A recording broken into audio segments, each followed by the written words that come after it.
आज इस सदन की शोभा बढ़ाने वाले, सदन में जीवंतता लाने वाले और सदन के माध्यम से जनसेवा में रत ऐसे चार हमारे साथी,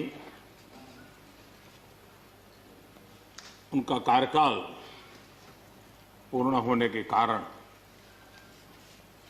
नए कार्य की ओर कदम रख रहे हैं।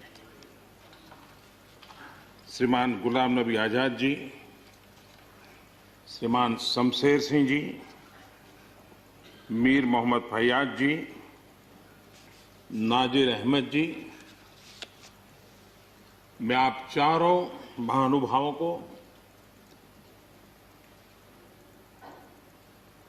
इस सदन की शोभा बढ़ाने के लिए, आपके अनुभव का, आपके ज्ञान का सदन को और देश को लाभ देने के लिए और अपने क्षेत्र की समस्याओं का समाधान के लिए आपने जो कुछ भी योगदान किया है, उसके लिए मैं सबसे पहले तो आपका धन्यवाद करता हूं।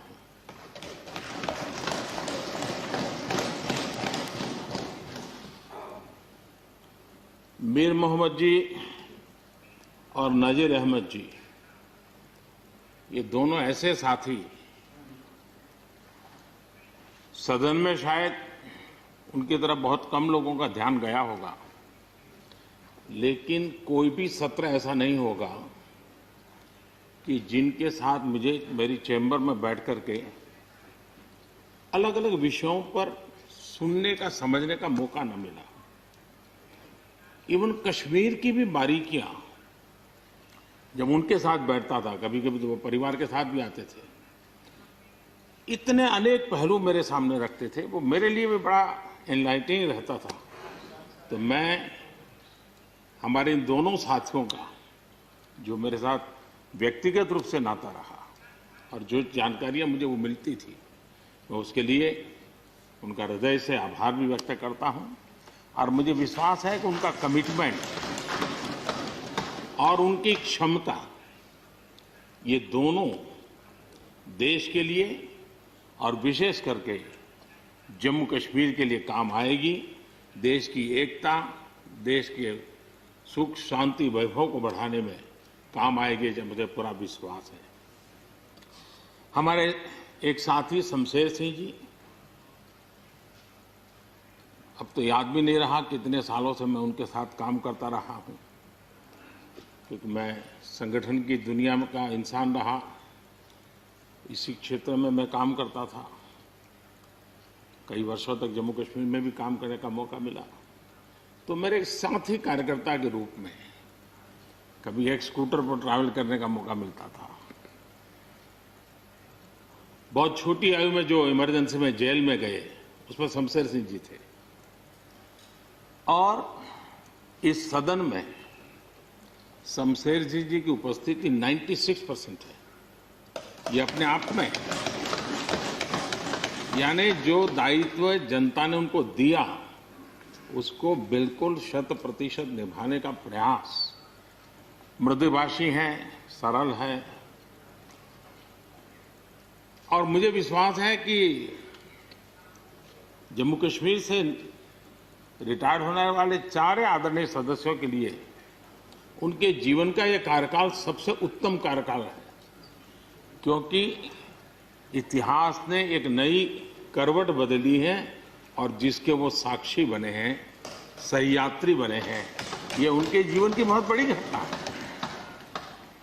श्रीमान गुलाम नबी जी, मुझे चिंता इस बात की है कि गुलाम नबी जी के बाद इस पद को जो संभालेंगे, उनको गुलाम नबी जी से मैच करने में बहुत दिक्कत पड़ेगी।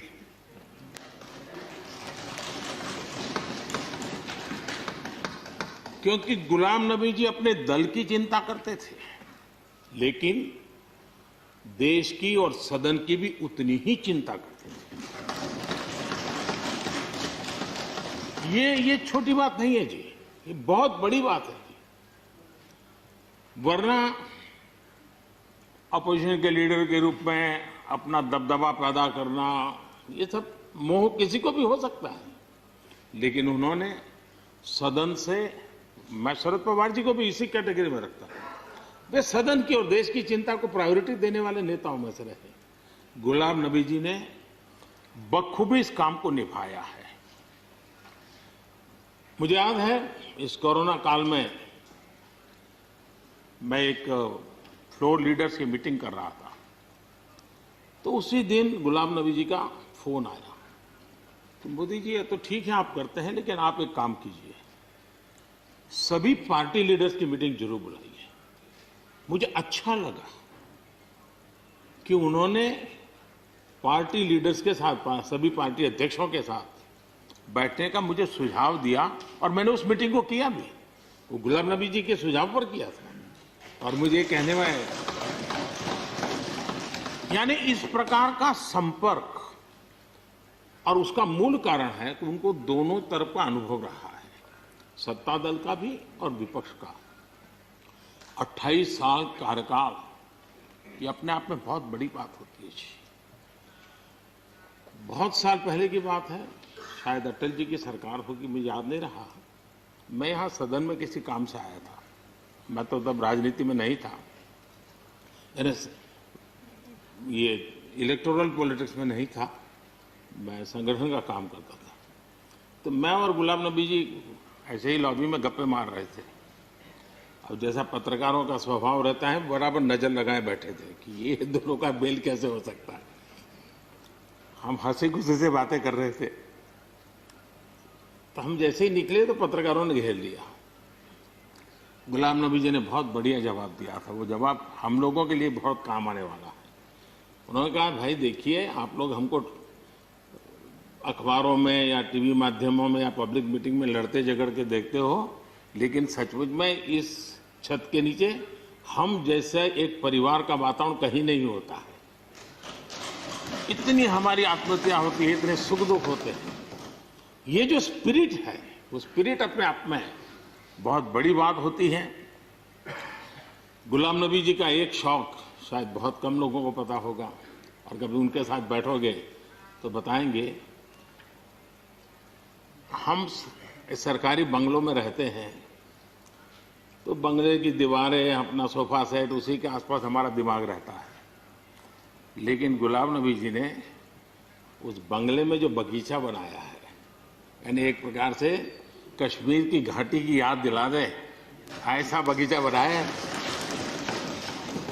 और इसका उनको गर्व भी है। वो समय देते हैं, नई नई चीजें जोड़ते हैं, और हर बार जब कंपटीशन होती है तो उनका बंगलो नंबर 1 ले आता है। यानी अपने सरकारी जगह को भी कितने प्यार से संभालना, यानी बिल्कुल मन से उन्होंने इसको संभाला है। जब आप मुख्यमंत्री थे, मैं भी एक राज्य का मुख्यमंत्री के नाते काम करता था, हमारी बहुत गहरी निकटता रही उस कार्यकाल में। शायद ही कोई ऐसी घटना मिल सकती है कि जबकि हम दोनों के बीच में कोई संपर्क सेतु न रहा। एक बार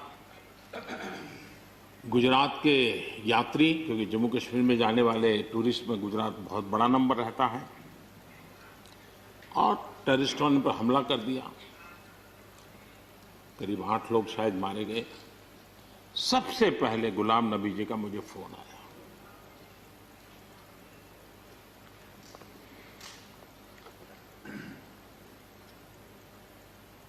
और वो फोन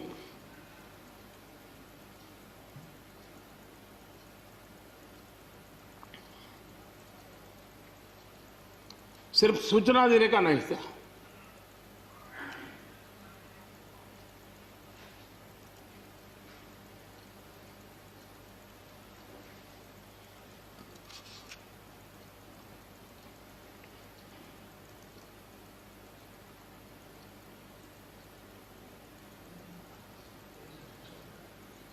उनके आंसू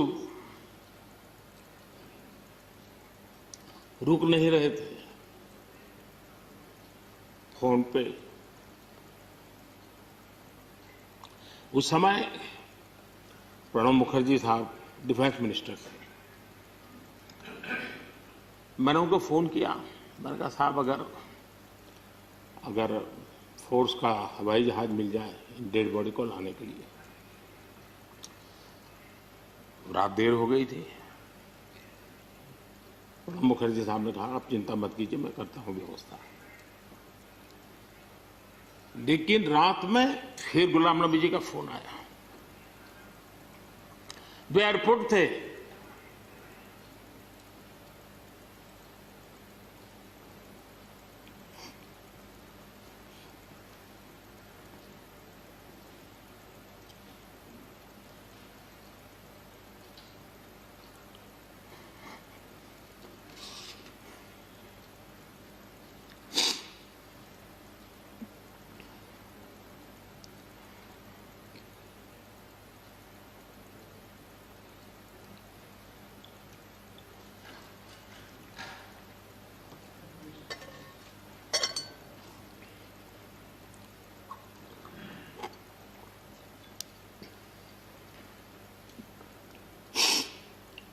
सॉरी,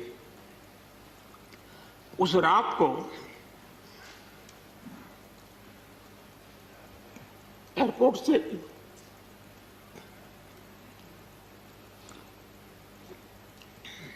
उन्होंने मुझे फोन किया और जैसे अपने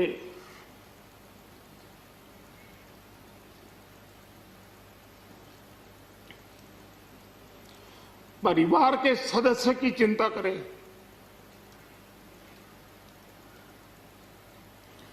वैसी चिंता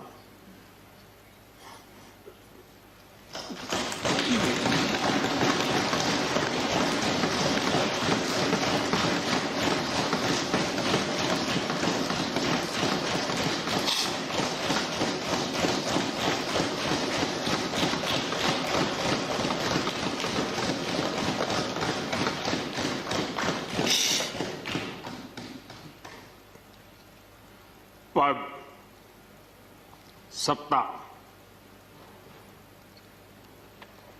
जीवन में आती रहती है, लेकिन उसे कैसे पचाना,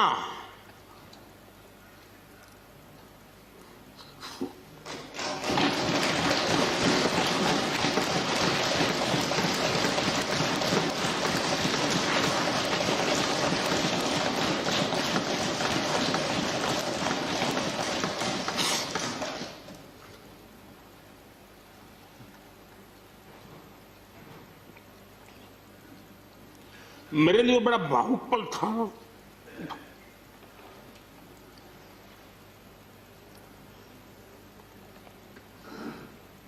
दूसरे दिन सुबह फोन आया कि मोदी जी सब लोग पहुंच गए।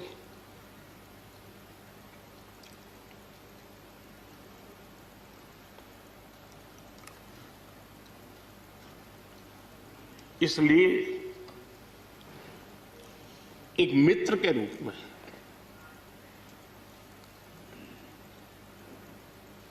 गुलाम नबी जी को घटना और अनुभव के आधार पर मैं आदर करता हूं।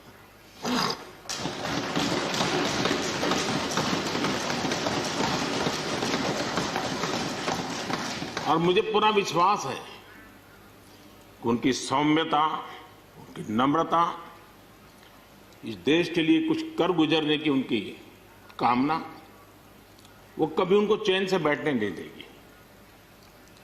और मुझे विश्वास है कि जो भी दायित्व जहां भी वो संभालेंगे, वे जरूर वैल्यू एडिशन करेंगे, कंट्रीब्यूशन करेंगे और देश उनसे लाभान्वित होगा। ये सब मेरा पक्का विश्वास है।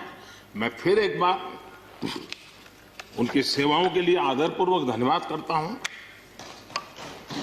और व्यक्तिगत रूप से भी मेरा उनसे आग्रह रहेगा कि मन से मत मानो कि अब आप इस सदन में नहीं हो। आप के लिए मेरे द्वार हमेशा खुले, इन चारों माननीय सदस्यों के लिए खुले हैं। आपके विचार, आपके सुझाव, क्योंकि देश में सब बहुत जरूरी होता है। ये अनुभव बहुत काम आता है, मुझे मिलता रहेगा, ये अपेक्षा मैं रखता ही रहूंगा। आपको मैं निवृत्त होने नहीं दूंगा। फिर एक बार बहुत शुभकामनाएं, धन्यवाद।